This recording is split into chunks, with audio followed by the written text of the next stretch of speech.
Alors j'ai fait toute ma scolarité en Normandie, un bac S classique, puis une prépa en maths physique. Donc d'abord MPSI, puis MP, puis MP étoile, parce que j'ai redoublé ma deuxième année de prépa.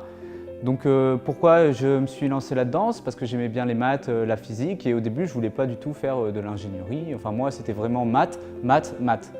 Ensuite, arrivé un peu plus loin dans ma scolarité, donc ça veut dire à peu près au niveau des MP, donc deuxième année de prépa, je me suis dit les maths c'est sympa, mais j'aimerais passer à quelque chose de plus pratique. Et c'est pourquoi j'ai commencé à chercher ce qui se faisait, notamment en mathématiques appliquées, en robotique, en vision, etc. C'est là que j'ai découvert l'ENS et que j'ai fait le choix de postuler à l'ENS. Alors, il faut savoir qu'à l'ENS, on ne peut pas rentrer sur concours depuis MP. Donc j'ai postulé par dossier et j'ai été sélectionné à l'ENS Rennes. Alors comme je l'ai dit, j'ai intégré l'ENS sur dossier, c'est-à-dire que pendant ma première année, je n'étais pas du tout normalien. Il faut savoir qu'à l'ENS, il est possible de passer un second concours pour devenir normalien, c'est-à-dire avoir les différents avantages qui y sont liés, un salaire, la possibilité d'une bourse de thèse ou la possibilité d'intégrer par exemple les grands corps d'État. Alors j'ai passé ce second concours et j'ai été reçu, ce qui fait de moi maintenant un normalien. Ce qui est intéressant ici à l'ENS, c'est qu'on a une formation pluridisciplinaire, que ce soit en mécanique, en électronique ou en informatique.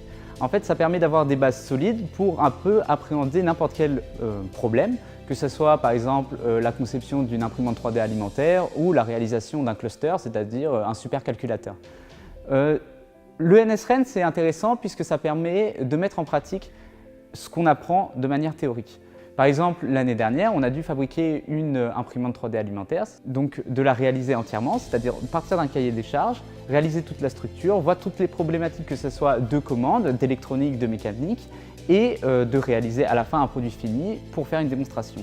Alors, ça va pas beaucoup poser de problème parce que vraiment on est beaucoup préparé et on a une formation en adéquation avec ce qu'on nous demande. Alors en ce moment je suis en Master 1 et pour la suite j'aimerais passer une agrégation en sciences de l'ingénieur en informatique. Donc c'est une option qui est proposée par l'ENS et dans laquelle je me sens plutôt à l'aise.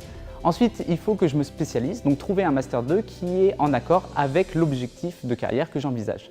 Donc j'aimerais bien travailler en micro-robotique médicale spécialisée dans le cerveau.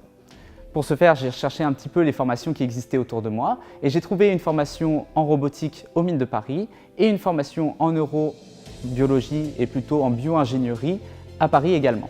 Donc ce sont mes deux objectifs, de mettre en place 2 années de Master 2 pour avoir une formation complète.